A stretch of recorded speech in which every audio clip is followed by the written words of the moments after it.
Guys, ito talaga yung masaya sa 3D printing, especially kung ilalagay mo sa RC hobby.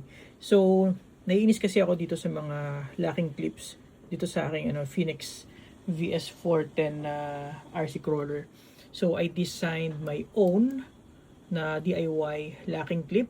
So, same lang siya ng mga idea na gumagamit ng ng servo horn. Kaya lang wala kasi akong servo horn, so I decided na gumawa muna ako ng sarili ko. So, sinukat ko yung height, pati yung thickness niyan, pati yung butas.